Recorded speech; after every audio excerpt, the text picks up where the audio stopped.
Hello, good evening mga guys, mga kanani at tatay.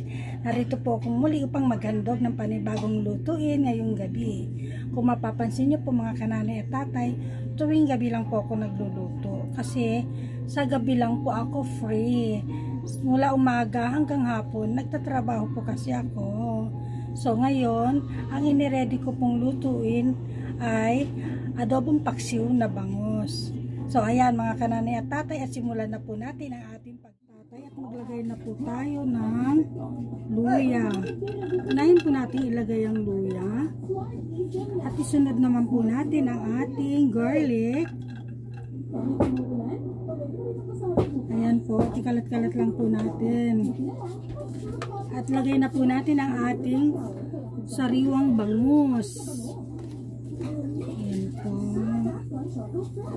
Dalawang malaking bangus po ito mga kananay at tatay.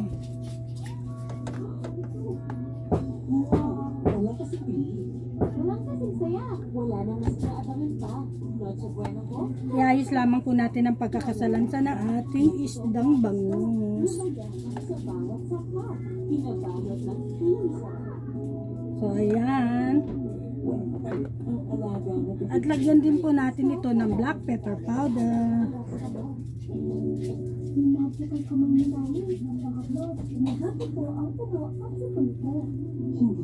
Depende po sa inyo kung gaano karaming black pepper powder. At ilagay naman po natin ang ating onion.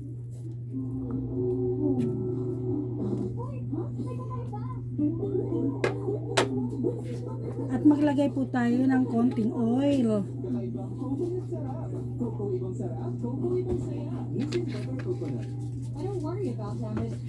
At maglagay naman po tayo ng vinegar.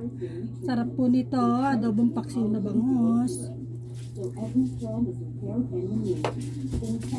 Maglagay naman po tayo ng soy sauce. Ayan po mga kananay at tatay. At maglalagay din po ako ng konting sugar para po sa kontra ng alat at asim. Optional lamang po ito mga kananay at tatay ha. Ito po ay kung gusto ninyo maglagay ng sugar. Pwede naman pong wala kung ayaw nyo. Ayan po. Mga kalahating kutsarita lang po to mga kananay at tatay. Optional ko lang po ito. So maglalagay po tayo ng kahit kaunting water.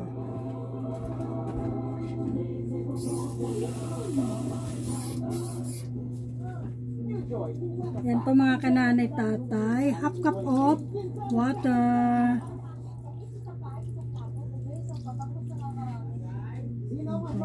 At hintayin lamang po natin itong kumulo. So tatakpan po muna natin ang ating kawali.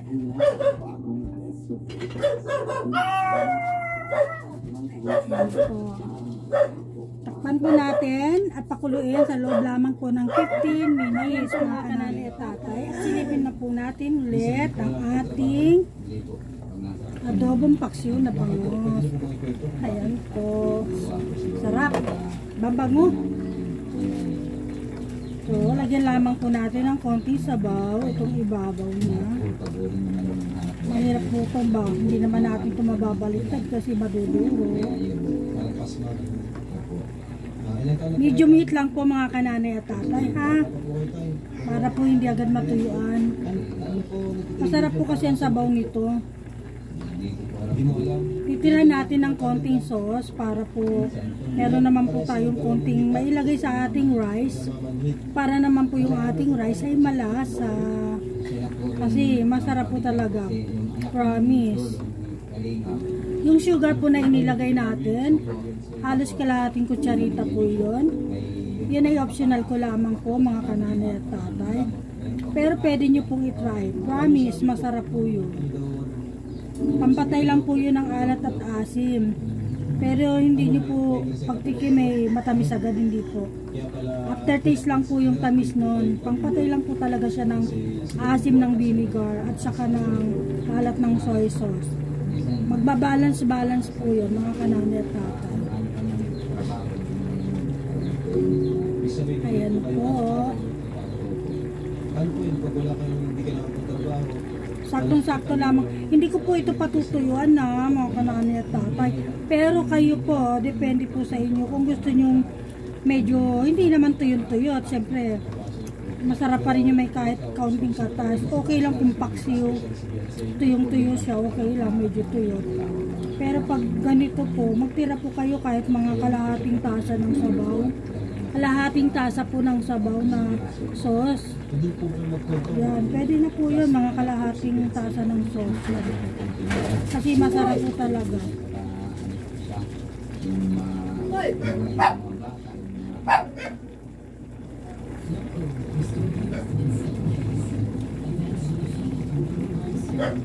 Ayan. Ayan po mga kananay at tatay, dahil favorite ko po itong siling green, sa lahat ng lutuin ko, hindi po ito nawawala. Pero hindi ko po ito ginagayat kasi maaanghangan yung mga kasama ko. Ako lang ang kumakain kasi nito, kaya pabango na rin po ito dito. Ayan po mga kananay at tatay. At muli po natin itong takpan sa loob lamang po ng 5 minuto. At ito po ay luto na mga kananay at tatay. So wait lang po natin sila. Wait lang po natin itong maluto mga kananay. Tatay, at silipin natin muli ang ating adobong paksiw. So, ayan na po. Ayan, at mayroon pa po siyang sabaw. Hindi ko na po ito patutuyuan. Eksakto na po ito mga kananay at tatay. Favorite po kasi ito ng anak kong bunsong lalaki. Gusto niya po yan, mga adobong paksiw, adobong baboy, adobong manok, mga gusto niya po yan. Adobong pusit, yan po mga favorite ng anak ko. Ayan po. Sarap po yan. Saktong-sakto po yung lasa. Hindi ko na kailangan pang dagdagan ng toyo or suka. O hindi naman din siya maalat para dagdagan ng konting tubig. Eksaktong-eksakto lamang po. Hindi po siya matamis.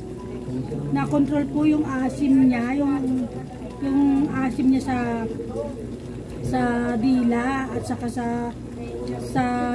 soy sauce po, yun po, na-control po yun ng ating sugar. Kaya mga kananay at tatay, ready na po natin patayin ang ating kalan. So yan na po ang ating natapos na lutuin ngayong gabi, ang ating adobong paksiw na bangos. Papatayin na po natin, ayoko po itong matuyuan. At tatakpan po muli natin para hindi po ito madumihan. Tayong natapos na bagong lutuin ngayong gabi, walang iba kundi ang adobong paksiw na bangos. Ayan po.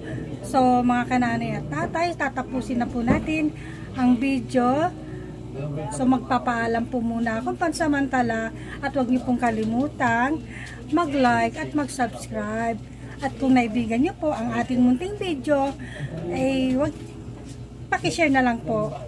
Yan lang po mga kananay at tatay. Full support po para sa inyong lahat. Hindi man ako makapag-reply ng maaga. Nilalaanan ko naman ang oras po yan mga kananay at tatay para po sa inyo. So hanggang dito na lamang po. Hanggang sa muli. Bye-bye!